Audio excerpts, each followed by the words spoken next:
Okay, so get this. We are diving into the world of a guy who calls himself, get this, a spiritual engineer. Intrigued. Yeah, a little bit. Spiritual engineer. I was too.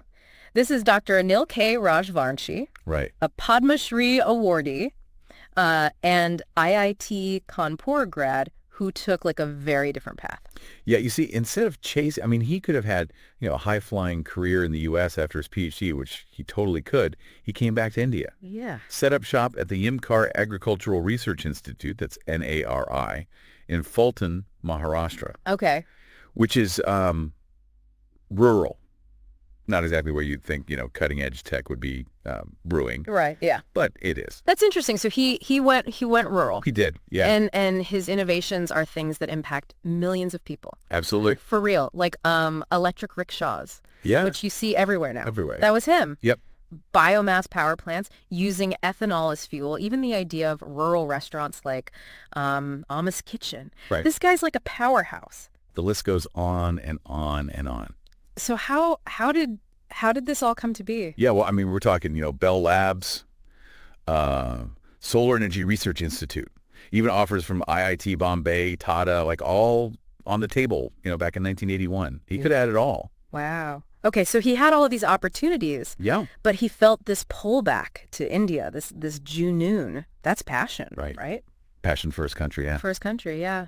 It makes you wonder, where does that kind of drive come from? Well, I think if you go back to his childhood, things start to make sense. Hmm. His dad was involved in the 1942 Quit India movement. Oh, wow. And at 13, he read Gandhi's autobiography. Really? Yeah.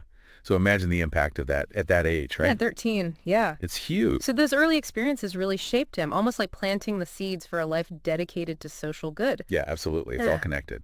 But it wasn't just abstract ideas, was it? It wasn't just like being influenced by these things, but No, not at all. He's very much grounded in the realities of rural life. right. That's actually how he figures out what problems to solve. I see.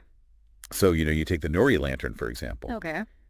He noticed how tough it was for people without reliable electricity, right? Yeah. And bam, innovation strikes. So it's about observation. It's about actually being there It is and the- experiencing the problem. Yeah, experiencing it firsthand. And this Nori lantern, this isn't some like high-tech, expensive solution, right? No. This is about making things accessible. Exactly. Yeah, I never and, see. and that brings us to this concept of frugal innovation, something Dr. Rajvanshi really championed. Frugal innovation. Okay. All his projects from 81 onwards were done, on a shoestring budget. Like, think less than 15 crore rupees total. For all of his projects, less than 15 crore rupees. Less than 15 crore. That's mind-blowing. I mean, we spend more on marketing campaigns sometimes. Like, that's incredible. So it really shows that he prioritized making these solutions, like, affordable. It's all about impact, not profit. He wants to empower rural communities. Right. Make a real difference. Wow. And he actually wrote about this whole journey in his book, Romance of Innovation. Romance of Innovation. Okay. I'm going to have to check that out.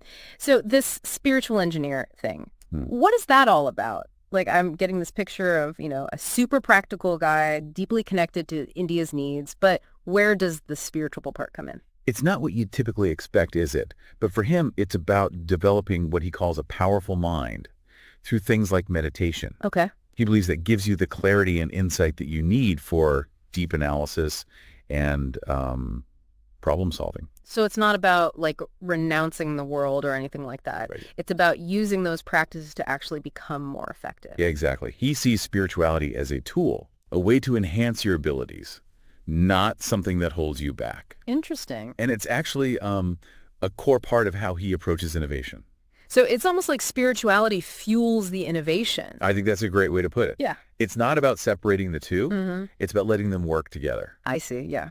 So you see this throughout his life and everything he does, from the electric rickshaw revolution to the impact of biomass power generation. Right. I mean, his work is all about making a difference. It really is. I'm already starting to see why this guy's a Padma Shri awardee. We've barely scratched the surface. So where do we go from here? What are some like specific examples of how these innovations played out in the real world?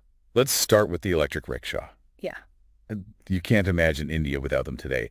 But back in the 90s, This was a radical idea. This was a radical idea. I bet most people riding one today have no idea. It all started with Dr. Rajvanshi back at NRI. Exactly. He was tinkering with this idea, I mean, long before electric vehicles were even a mainstream concept. And now you have like over 2.5 million e-rickshaws operating in India. Wow. Think about the impact on pollution, on livelihoods. It's like he planted the seed that grew into this whole ecosystem. Absolutely. Yeah. Okay. So what else? What about this biomass power generation thing? This one's huge. So he basically figured out how to use agricultural waste like sugarcane leaves, the leftover stuff from processing sugarcane to generate electricity. Wait, so you're telling me he found a way to make clean energy from stuff that would have just been, like, tossed aside? That's exactly it. And get this, NRI was the first place in the world to build a 500-kilowatt thermal gasifier using sugarcane leaves. This was back in 1995. Really? Yeah. And this wasn't just some lab experiment, right? It actually led to real-world change. Absolutely. So his work ended up influencing the national policy on energy self-sufficient villages, which helped to establish nearly 10,000 megawatts of biomass power capacity in India. Wow. So he's not just inventing things, he's actually changing the way things are done on a national scale. Yes. It's impressive. Yeah. What about ethanol as a fuel source? I know he was a big advocate for that, too. Right. And this is something that's had a global impact, actually. All right. He saw the potential for using ethanol for cooking and lighting, especially in rural areas where other options were limited. Right. And, this is something that I remember reading that like the World Bank and the UN have picked up on this, promoting ethanol in places like Africa and Latin America. Oh, wow. So, yeah. So he was kind of ahead of the curve on that one? He was ahead of the curve for sure. And then there's the whole rural restaurant concept. To me, this really exemplifies his focus on practical solutions with a social conscience. I've heard of these, like Amma's Kitchen, right, where they provide healthy, low-cost meals to people in rural areas. Yes. I had no idea. It was inspired by Dr. Rajvanshi's work. It all started with him observing the struggles of women in rural areas, how difficult it was for them to cook after a long day working in the fields. Right.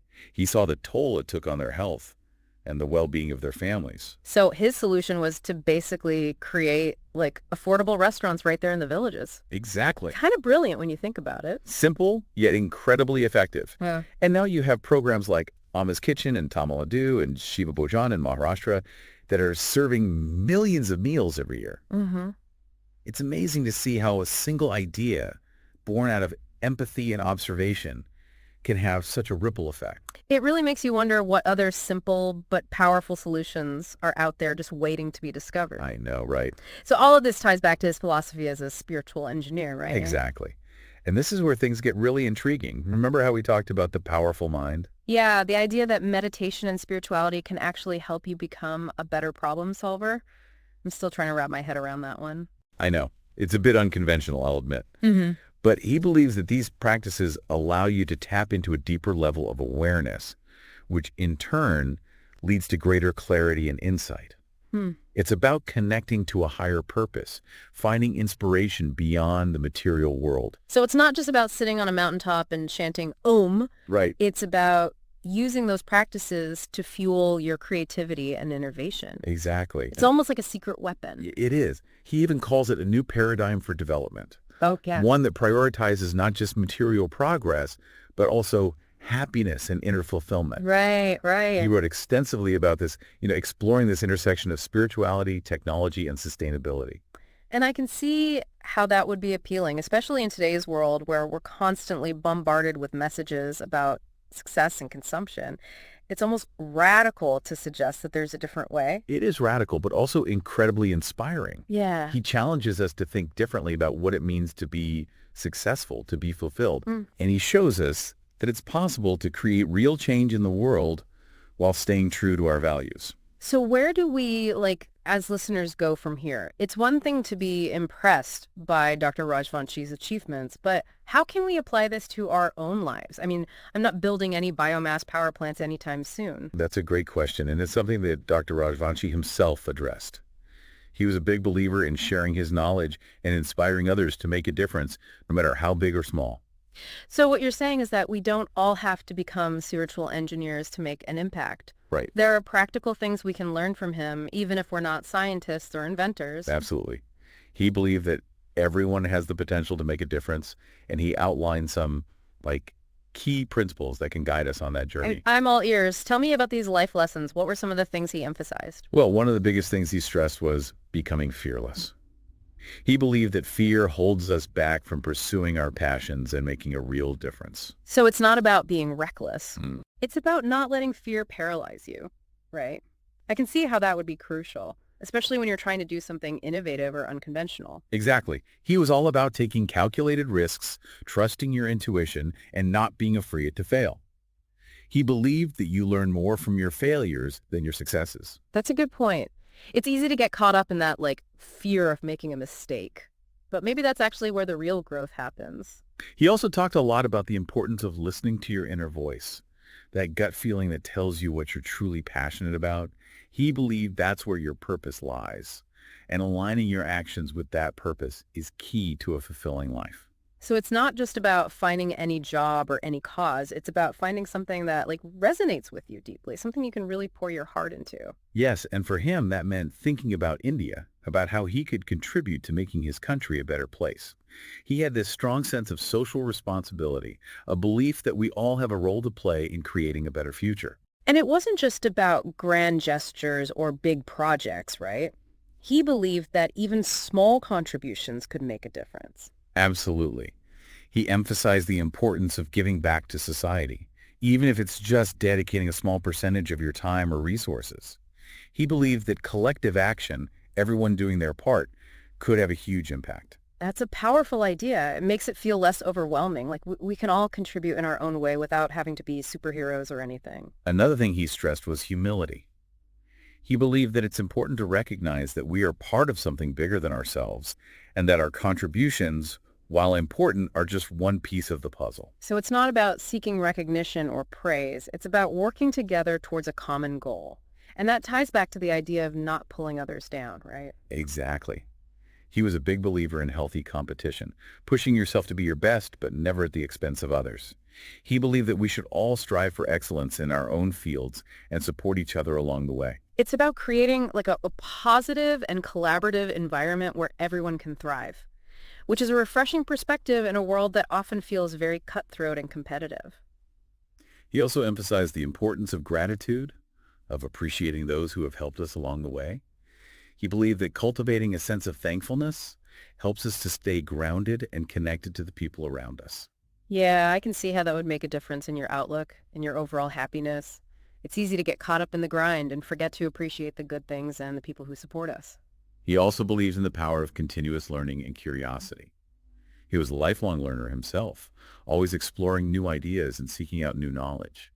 He believed that staying curious and open to new experiences is essential for growth and fulfillment. Yeah, makes sense. If you're not learning and growing, you're stagnating, right? And that applies to all aspects of life, not just your career. And finally, he stressed the importance of honesty and integrity. He believed that living an honest life simplifies things and allows for a smoother flow of energy and a greater sense of inner peace. So it's about being true to yourself and your values, which ultimately makes you a better person and a better contributor to the world around you. I think that's a great way to sum it up.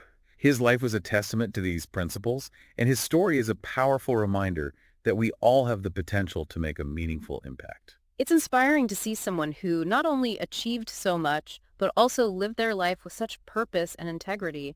It really makes you think about your own priorities and how you can make a difference. Dr. Rajvanshi believed he was guided by higher forces throughout his life. Does this pique your curiosity? Could there be more to this world than meets the eye? Perhaps that's a question for you to explore. It definitely gives you something to ponder. And for anyone who's intrigued by his story, I highly recommend checking out his work. Many of his books and articles are freely available online. It's the treasure trove of wisdom and inspiration just waiting to be discovered. Until next time, keep exploring, keep learning, and keep striving to make a positive impact on the world.